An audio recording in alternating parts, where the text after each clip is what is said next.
செய்தியாளர் நிரஞ்சன் வழங்க கேட்கலாம். வணக்கம் நிரஞ்சன், மேலும் விவரங்கள். தென்பெண்ணை ஆற்றின் குறுக்கே மார்க்கண்டேய நதி என்ற அந்த கிளை நதிக்கு நடுவே ஒரு புதிய யாக்கோல் என்ற பகுதியில் புதிய அணைக்கட்டு அமைக்க வேண்டும் என்ற ஒரு முயற்சியில் கர்நாடக அரசு தீவிரமாக இருந்து வருகின்றது.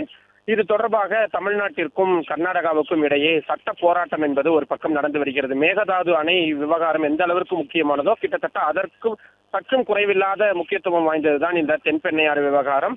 ஆனால் இந்த விவகாரத்தில் ஏற்கனவே தமிழ்நாடு அரசு தொடர்ந்த வழக்கில் உச்சநீதிமன்றம் மத்திய அரசுக்கு ஒரு நடுவர் மன்றம் அமைத்து விடுங்கள், பிரச்சனையை அவர்கள் பார்த்துக் கொள்ளட்டும், டெக்னிக்காலிட்டி எல்லாம் அவர்கள் பார்த்துக் கொள்ளட்டும் என்று ஏற்கனவே சொல்லிவிட்டார்கள். ஆனாலும் கூட மத்திய அரசு இந்த நடுவர் மன்றத்தை அமைக்காமல் தொடர்ச்சியாக காலதாமதம் செய்து வந்தது.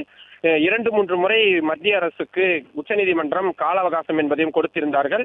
கடைசியாக சொன்ன பொழுது இதற்கு மேல் எங்களிடம் கால அவகாசம் கேட்காதீர்கள் என்ற விஷயத்தை திட்டவட்டமாக சொல்லியிருந்தார்கள். இந்த நிலையில் தான் தற்பொழுது மத்திய அரசு உச்சநீதிமன்றத்தில் புதிதாக ஒரு மனுவை தாக்கல் செய்திருக்கிறார்கள்.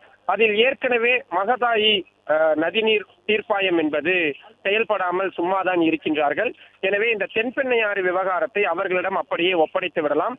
இதன் மூலமாக நிறைய பணமும் மிச்சப்படுத்த முடியும், நேரத்தையும் மிச்சப்படுத்த முடியும். சிக்கன நடவடிக்கையாகத்தான் நாங்கள் இந்த யோசனையை முன்வைத்திருக்கிறோம் என்ற விஷயத்தை சொல்லியிருக்கிறார்கள்.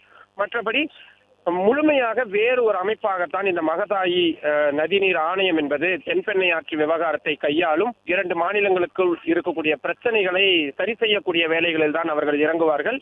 ஏற்கனவே நீதிமன்றம் கொடுக்கக்கூடிய வழிகாட்டு நெறிமுறைகளின் கீழும் அவர்கள் செயல்படுவார்கள். கால அவகாசம் நீட்டிப்பு என்பது மேலும் தேவைப்படாது. இது உடனடியாகவும் விரைவாகவும் நடக்கக்கூடிய விஷயமாகவும் இருக்கும் என்ற ஒரு விஷயத்தை சொல்லி இருக்கிறார்கள். இன்னும் சற்று நேரத்தில் உச்சநீதிமன்றத்தில் பிரதான வழக்கு விசாரணைக்கு வர இருக்கின்றது. கர்நாடகா மற்றும் தமிழ்நாடு அரசுகள் மத்திய அரசின் இந்த யோசனையை ஏற்கப் போகிறதா, உச்சநீதிமன்றம் இந்த யோசனையை எப்படி அணுகப் போகிறது போன்றவையெல்லாம் இன்னும் சற்று நேரத்தில் தெரிந்துவிடும். பிளே ஸ்டோர் மற்றும் ஆப் ஸ்டோரில் இருந்து பாலிமர் செயலியை QR கோடு மூலம் பதிவிறக்கம் செய்யுங்கள். செய்திகளை உடனுக்குடன் பெறுங்கள்.